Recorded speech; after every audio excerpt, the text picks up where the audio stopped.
Right. If you're learning English and you've ever been stuck in a conversation you didn't know how to get out of in English, this one's for you. Picture this. You're in the work canteen. You finished your lunch about 10 minutes ago. The person across from you is mid-story about their weekend, their kids' football match, their mother-in-law's 3-hour visit. You've laughed at all the right bits, but now you need to go. You've got emails, you've got a meeting at 1:30. You've got, frankly, a million things you'd prefer to be doing than sitting here letting her chew your ear off. And here's the moment where everything could quietly fall apart for you if you're a non-native speaker, because in Britain, we have a load of unwritten rules. You don't say, okay, that's enough chatting, back to work. You don't finish your meal and announce, right, I've finished my lunch, so I'm going. And you definitely don't sign off with, goodbye, I will see you tomorrow. Now, none of these are wrong exactly. In plenty of cultures, they're perfectly polite. Some would even appreciate the efficiency. Others might respect the directness. But in Britain, they land with a tiny but impactful thud. The other person, if they're British, will smile and nod and say, no worries, and quietly downgrade you in their mind forever. And the worst part, you'll never know about it. Welcome to the British English Podcast. I'm Charlie, your host, and today I'm going to give you a 3-step formula for leaving any conversation in British English without ever coming across as slightly socially awkward, robotic, memorized, or worst of all, rude. And if you stick around till the end, I'll include a bonus tip about the one situation where you can break the formula entirely. Right, let's get into it. So the thing about Brits is that we are incredibly indirect, which you might well know by now, but this particular social rule might even catch Japanese people out. And I say that because I understand that the Japanese culture is also indirect, but different in many little ways. So when we leave a conversation, we don't just leave. We have to do this weird little dance. We have to make the other person feel like we'd love to stay. But life is cruelly pulling us away from one another. It's a tiny piece of social theatre almost. We're saying, I enjoyed this immensely. I wish I could carry on, but sadly, something more important than my free will is forcing me to go. And if you skip that dance, you sound cold, you sound abrupt, you sound, dare I say it, a bit bloody rude. And in British cultural standards, sounding rude by accident is one of the worst things you could ever do. Now, you might have a slightly similar necessity in your culture. I'm not imagining that if you're Spanish, you're allowed to just passionately stand up mid-conversation and run away, nor a German can just press their finger up against your lips because they might have a meeting to go to. But the specific phrases we use are worth your attention because getting them right is the difference between sounding like a textbook and sounding like an actual person. So yes, here's the formula I've made up for you that I think works brilliantly. Step 1, the softener. Every natural British exit starts with a little signal word, and I'm calling it a softener because it softens the blow of you saying that you are going to leave.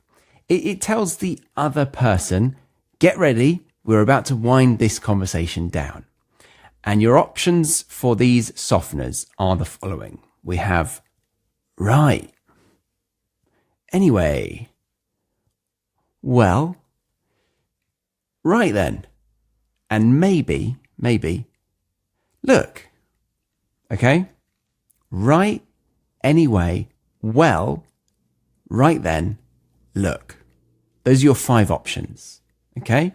That's basically it. So pick one, stick it on the front of your sentence, and you're already a third of the way through your exit strategy, or as I'm coining it, your Brexit strategy. It's good, isn't it? But whatever you do, and I'm serious about this, do not skip this softener. Otherwise, your exit sounds like you're slamming a door in their face. So, yeah, that's step one, the softener. Already, you're more acclimatized to the culture than you were 60 seconds ago. Now, a quick thing before we carry on, there are 2 more steps coming up. And once you've got all 3, you'll be able to build your own exits on the fly. Loads of different versions, all sounding completely natural, none of them sounding scripted. So I've put together a free cheat sheet that collects every phrase from this whole lesson in one place. The softeners you've just learned, plus everything from steps 2 and 3, all laid out so you can mix and match and make your own. So stick it on your phone, pull from it before your next lunch, and the whole thing will become second nature. So to grab it, scan the QR code on screen or click the link in the description box, show notes, or comment section. That link will take you to this page that video podcast viewers can see right now. Fill in your name and email, and I'll be able to send it to your email inbox completely free. So grab that now, as it will help you greatly with the rest of this lesson. And let's get to step 2. All right, step 2, the exit. This is the main bit, the sandwich filler, if you will. This is where you tell them you need to go. And here's where the magic happens. You don't just say, I need to leave. You give them a reason that makes you sound busy and important, but not more important than they are. And your exit options are the following. I'd better crack on. I'd better dash. I'd better make a move. Got a meeting at 1:30. Got a call in 5 minutes. Or even my favourite one, I'll let you get on. I'll let you get on. A quick grammar note. I said, I'd better do this. I'd better do that. I'd better is short for I had better, not I would better, which you might be thinking. It's stronger than like a should, but softer than a must. Basically meaning I should do this or something bad will happen. So when I say I'd better crack on, what I'm really saying is I should get back to work. And if I don't, something bad will happen. You know, maybe my manager will moan. Maybe I'll miss a deadline. The unspoken consequence is what gives this phrase its energy. And I also said crack on from I'd better crack on. And that's another lovely part. It means to get on with work. It's quite casual though, and it's quite energetic at the same time. And also, it doesn't sound self-important. Like, you know, compare I'd better crack on to I must return to my work. One of them sounds like a real human. The other sounds like a robot that prioritizes their work above the other person in that conversation. Like, ooh, my work. It's all about me. Crack on doesn't have that same focus on me. It's more like, I better do the job I have been told to do. And now to touch on my favorite phrase of this step 2 part of my 3-step formula, which was, I'll let you get on. I'll let you get on. This is so good because instead of saying, I need to leave, you flip the entire situation and pretend you are doing them a favor by letting them get back to their busy day.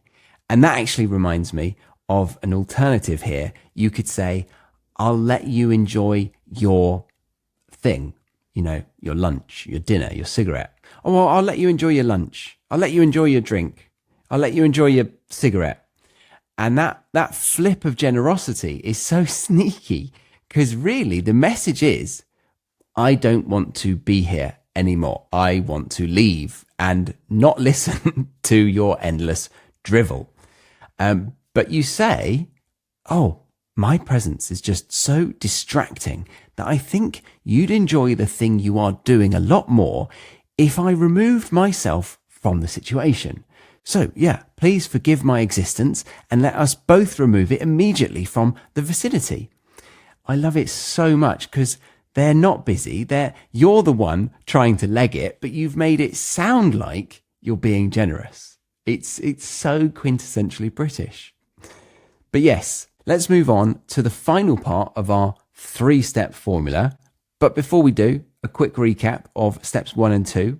So the scene, you're at lunch, your colleague is making you wish you hadn't sat near them, and you're desperate to leave. They finally pause for a breath, and this is your moment to hit them with all 3 steps. So you've already done step 1 and 2, which is right, step 1. I'd better crack on, step 2. Now we need to do step 3. Okay. And this is the warm bit at the end. It leaves the door open for next time. And I'll be honest, I've struggled with this one myself on this very podcast, because at the end of every interview I do, I can't help but say, thanks so much for coming on the show. I'd love to get you back on here again sometime soon. And often I mean it. I'm very sincere about that. But sometimes I really, really don't. And yet there's this knee-jerk reaction where the words just come spilling out of my mouth before I can stop them. Now, obviously, don't copy me by saying, I'd love to get you back on the show sometime soon when you're in a kitchen or, at a canteen. It wouldn't make sense. So your sign-off options are, catch you later, catch up properly soon, see you in a bit, speak soon, or have a good one. Have a good one. Yeah. And there's a golden rule that ties all of those together. Being vague is better than being specific. It's actually better for both of you, because getting specific is a little bit confrontational. It puts the other person on the spot. It forces them into a yes or no. If I said, this was great. Let's do another episode next Thursday at 11 a.m. That's confrontational. It's awkward. Now they've got to either commit or wriggle out of it right there on the spot. And again, I want to stress, loads of cultures have these same rules. It's the language barrier that this lesson is really trying to shed light on. Because never say goodbye. Goodbye sounds really bloody final, like you don't like them and you're never going to see them again.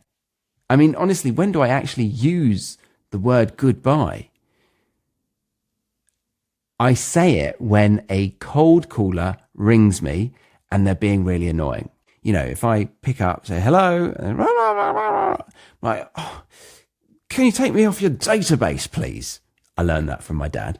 Thank you. Yeah. And then they keep going on. Then I would be like, goodbye. That's when you say goodbye. Is there another place that I would use goodbye? Maybe if someone's dying. Yeah. Goodbye, Grandpa. So no matter how boring your colleague is, don't say goodbye to Steve from accounts before heading back from lunch to your desk. And don't use their name either. Goodbye, Steve. See you another day. That sounds like you're an alien on your first day on planet Earth. What a poor way to spend your first day on planet Earth.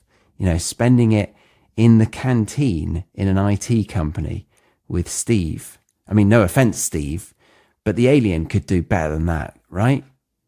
I mean, what would they do? Because they've probably got like spaceships and stuff, so you wouldn't take them on a roller coaster. Because they've got technology that goes at the speed of light. What would be good? Maybe go snorkeling? What would you do? What would you write in the comments for me? Where would you take an alien on their first day on planet Earth? Skiing? Maybe they don't have snow. It's weird that we've got ski lifts. I'm not high, I promise you. All right, let's put all 3 steps together now. So we've got the softener, the exit, and the sign off, the Brexit. So what would it be? Right, I'd better crack on, catch you later. Or anyway, I'll let you get on, speak soon. Or, well, got a meeting at 1:30, see you in a bit. Once you've got the 3-part shape in your head, you can mix and match the phrases until your heart's content. And that way, you'll never run out of natural exits. But what about that bonus tip you mentioned at the beginning of this lesson? Was that just to get 5% more of you to keep watching? No, definitely not. Wouldn't do that. But here's the tip that I promised you, and it's actually really good. Sometimes the 3-part formula that I've created is way too much. So if you're just passing someone in the corridor or bumping into them at the tea and coffee station, or doing one of those quick canteen flybys where you nod and say, all right, as you go past, you don't need all 3 of these steps. You just need so we've got the softener, the exit, and then this sign off. You can lose the exit and just do the softener and the sign off. No exit reason needed because there's nothing to exit from. You weren't really in a conversation in the first place. You were just 2 ships passing in the night at lunch. So in that situation, it sounds like, so someone says, all right. And you say, yeah, you? Yeah, good. Busy day? Bit mental, to be fair. You? Yeah, same. All right, catch you later. Yeah, see you in a bit. So that was just all right and see you later. We didn't have the exit in there. Or the other one, the response was, yeah, see you in a bit. Again, we didn't need the exit reason. So no excuses needed. No, I'd better crack on. You weren't there long enough to need to leave. The trick is matching the energy of the chat. So a long chat is a full formula, 3-step formula. A quick passing, just bookend it with a softener and a sign off. Right, before you go, remember to grab that free cheat sheet. It's got every phrase from today in one place, all your softeners, exits, and sign offs laid out so you can mix and match them into your own. So scan the QR code on screen or click the link that's in the description. Download it, stick it on your phone, and you'll have it ready next time someone traps you at the lunch table. Right, I'd better crack on. Catch you later. See what I did there? But yes, that's the end of this episode. My name's Charlie, host of the British English Podcast. Hopefully see you again next week. Bye-bye.